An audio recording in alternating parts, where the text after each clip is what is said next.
Well, your hospital specializes in treating cancer. What are some of the therapies, some of the more common therapies that you employ there? Well, with having said what I have already said, of course, our first and bottom line situation is to see that the patient is well fed. And by fed, I don't mean that you ate well. I mean that you have what you need to Hmm. work. Fighting cancer is a war. Okay. Now, when you think of a war, many times you think, of course, of the obvious things. You think of the bombs, of the tanks, of the soldiers, etc.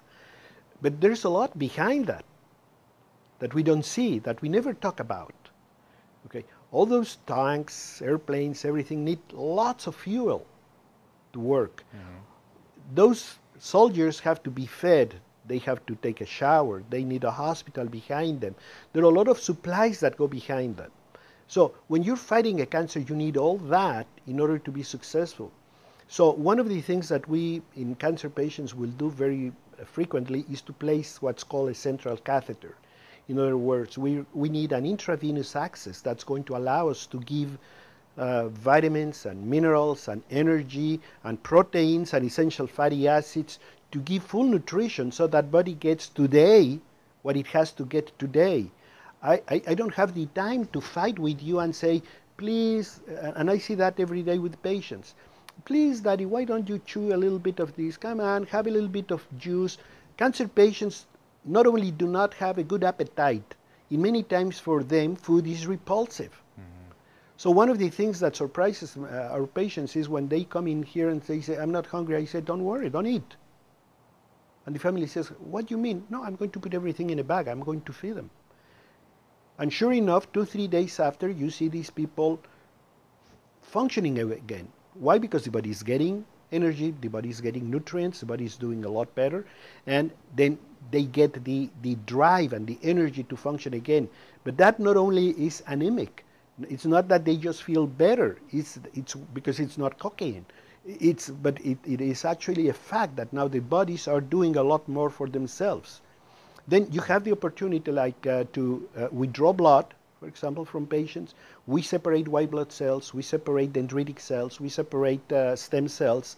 All these things, platelet-rich plasma, all these things that have a lot of healing capacity. So we preparate concentrates of one thing or the other, or dendritics, or white blood cells, or stem cells to restore, and we give them back in a transfusion. When we take them out, we separate them, we concentrate them, we feed them, we put them in a nutritional environment, and then we put them back in the body to help the body recover that surveillance, Hmm. that immunological performance. And the other thing is head-on anti-cancer therapies that are not going to damage the structure of the body that I don't want to damage. I don't want to do what chemotherapy is doing. I want to the opposite. So one of them is hyperthermia. Temperature has been recognized for, I mean, since the dawn of humanity as a way to treat diseases. Why? Because it just makes common sense. Just think that every time you get sick, you get fever. Hmm. Well, fever is not condemnation. It's not a bad thing. It's a mechanism of defense. Every time you have fever, your body is trying to heal you. It's trying to do something. Okay, so don't mess with fever. I always tell patients, Hmm. if you have fever, go to bed, drink a lot of water, rest. For goodness sake, don't take a Tylenol because you're blocking what your body is trying to do. So, what you do, for example, with your fever is uh, as temperature goes up, the speed of reactions in the body goes up. So a lot of enzymes, a lot of the activity of white blood cells goes up. So you have more aggressive white blood cells, you have better enzymes, you have better ways to fight Hmm. these cancer cells. That's for one. But on the other one, cancer cells are very sensitive to heat. They don't they don't adjust well to it. Okay, so uh, Egyptians, for example, used to bury patients in sand in the desert for certain time in order to raise the temperature to kill some diseases. Hmm. 1937, Nobel Prize. went to a guy that discovered that if he gave malaria to patients so they could develop these huge fevers, he could kill syphilis. Just the mere fact that you brought up the temperature. With today's technology, I can recirculate your blood in the same way you recirculate water in a swimming pool, and you use a heat exchange device. So I'm warming up your blood and getting back into your body, so your temperature of your body, just as the swimming pool, is going to go up and up. And I can get it to 170 degrees. What's 170 degrees? That would be exactly the type of temperature you get if you get malaria. But in this case, I have it under total control. And I keep it for 2 hours. After the 2 hours, I bring it down. What happened during those 2 hours? Number one, I killed a lot of cancer cells.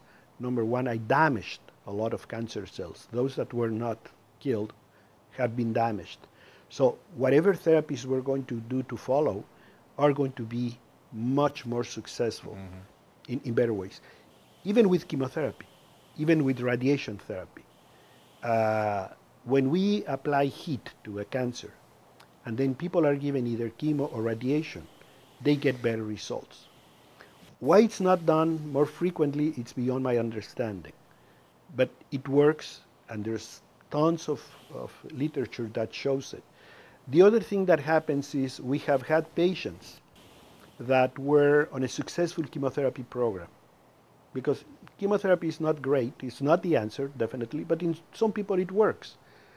But what could be more,